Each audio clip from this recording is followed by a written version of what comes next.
পাকিস্তানের একজন doctor, doctor Saeed তার নাম। তিনি নতুন করে ক্যান্সারের উপরে গবেষণা করলেন এবং নতুন একটা তত্ত্বের উপরে গবেষণা করার কারণে ওনাকে অ্যাওয়ার্ড দেওয়া হবে। অ্যাওয়ার্ড এই জন্য তিনি আরেকটা দেশে যাবেন, সেই দেশে সফর করবেন এবং সেখানে তাকে পুরস্কার দেওয়া হবে। বিশাল একটা প্রোগ্রাম করা হলো। সেই দেশে পৌঁছানোর জন্য তিনি প্লেনের টিকিট কাটলেন। প্লেনের টিকিট কেটে প্লেনে উঠলেন। প্লেনটা কিছু দূর চলতে না চলতেই লোকেরা এসে বললেন যে আপনারা সবাই বেল্টটা শক্ত করে বাঁধেন, এই বিমান আজকে যাবে না, যান্ত্রিক ত্রুটি দেখা দিয়েছে, আমরা পাশের একটা এয়ারপোর্টে ল্যান্ড করব। বিমানটা পাশের একটা এয়ারপোর্টে ল্যান্ড করলো। ডাক্তার সাইদ প্লেন থেকে বের হয়ে তাড়াতাড়ি চলে গেলেন ইমিগ্রেশন কাউন্টারে। গিয়ে ইমিগ্রেশন কাউন্টার অফিসারদেরকে বললেন আমার তো 3 থেকে 4 ঘন্টায় পৌঁছাতে হবে, তো পরবর্তী ফ্লাইটটা কখন? বলছে 16 ঘন্টা আগে পরবর্তীতে কোনো ফ্লাইট নেই।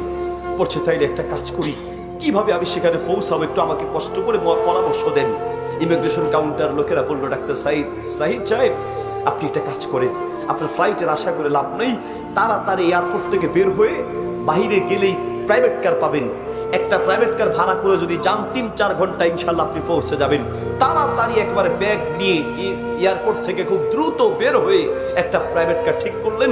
ভাই টাকা যা চান অসুবিধা নেই, একটু দ্রুত চালানোর চেষ্টা করেন। গাড়িতে উঠলেন। 1 ঘন্টা চলতে না চলতেই বিশাল তুফান শুরু হয়ে গেল।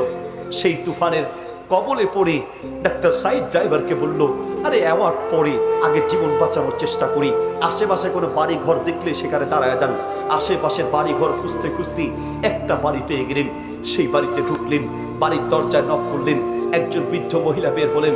ডাক্তার সাইদ বলল, বাহিরে তুফান চলছে, আমরা মুসাফির মানুষ একটু আশ্রয় নিতে চাই, ঘরে কোনো পুরুষ থাকলে বের হতে বলেন। ডাক্তার সাইদকে মহিলা বলছে, কি বলবো দুঃখের কথা, আল্লাহ আমাকে পরীক্ষা করছেন, এই ঘরে পুরুষ বলতে কেউ নেই, তবে আপনারা মুসাফির মানুষ ভিতরে আসেন, আমি আপনাদের একটু মেহমানদারি ব্যবস্থা করি। আমার স্বামী অনেক আগেই দুনিয়া থেকে বিদায় হয়ে গেছেন, আর আমার ছেলের বউ এই ঘরে থাকতো, তারাও গাড়ি অ্যাক্সিডেন্ট করে দুনিয়া থেকে বিদায় হয়ে গেছেন, ঘরে শুধু আমি আর আমার নাতিটা আছি। বলছে ঠিক আছে আমরা তাই একটু বসি। বলছে ভিতরে বসেন।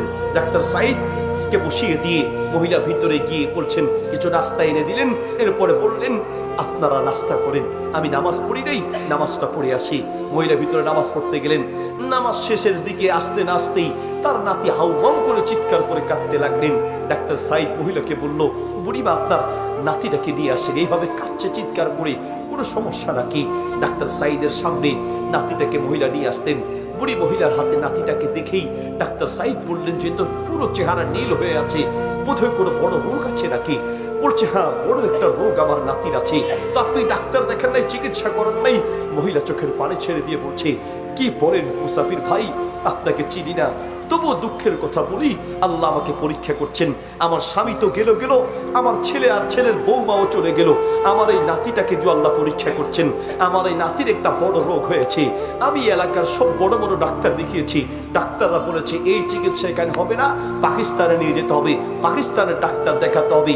ডাক্তার সাইদ বলছে তাই নাকি, তো পাকিস্তানে আপনি যান নাই? আমি নিজেও তো পাকিস্তানে থাকি। বলছে আমি কি করে পাকিস্তানে যাব, আমি একজন বৃদ্ধ মহিলা, আমার সেই তৌফিক নেই, অসুস্থ মানুষ, আর আমাকে যে ডাক্তারের কথা বলেছে তার ঠিকানাও জানি না, মোবাইল নাম্বারও জানি না, তো আমি তার কাছে কি করে পৌঁছাবো? তো আপনি যদি পৌঁছাতে না পারেন ডাক্তারের নামটাও কি জানেন না? বলছে হ্যাঁ ডাক্তারের নামটা জানি, তিনি নাকি নতুন করে ক্যান্সারের উপরে গবেষণা করেছেন, আমার এই নাতির ক্যান্সার হয়েছে, ওই ডাক্তারের কথা বলেছেন, ডাক্তারের কাছে আমি কোথায় পৌঁছাবো, কি করে তাকে পাবো? তবে আমি প্রত্যেক দিন নামাজের পরে এবং নামাজের সেজদায় গিয়ে আল্লাহর কাছে দোয়া করি, আমার বিশ্বাস মানুষের পক্ষে অসম্ভব হতে পারে, ওই ডাক্তারকে মিলিয়ে দেওয়ার ক্ষেত্রে আমার পক্ষে অসম্ভব হতে পারে, আল্লাহর পক্ষে অসম্ভব বলতে কিচ্ছু নাই, ঠিক কিনা?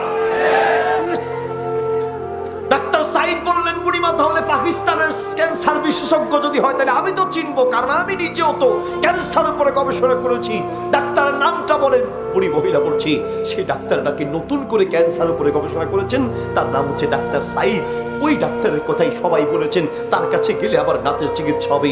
ডাক্তার সাইদ চোখের পানি ছেড়ে দিয়ে মহিলাকে বলছে, বুড়িমা কসম করে বলেন তো আপনি কি ডাক্তার সাইদের জন্যই দোয়া করছেন? মহিলা বলছে, আরে মুসাফির মানুষ কেন আপনার সাথে আমি মিথ্যা বলতে যাব? আপনি আমাকে মিথ্যুক কেন বানাচ্ছেন? কেন মিথ্যা বলতে যাব? আমি প্রত্যেক ওয়াক্তের পরেই তো সে ডাক্তারের জন্য দোয়া করছি। ডাক্তার সাইদ বলছে, বুড়িমা আমি আসলে আপনাকে মিথ্যুক বানাচ্ছি না, আমি আল্লাহর কুদরত দেখে বড় অবাক হচ্ছি।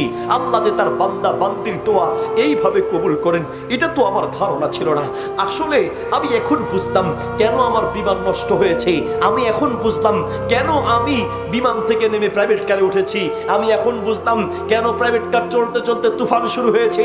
আমি এখন বুঝলাম হাজার হাজার বাড়ি থাকতে কোথাও না গিয়ে আমি কেন আপনার বাড়িতে এসে ঢুকলাম।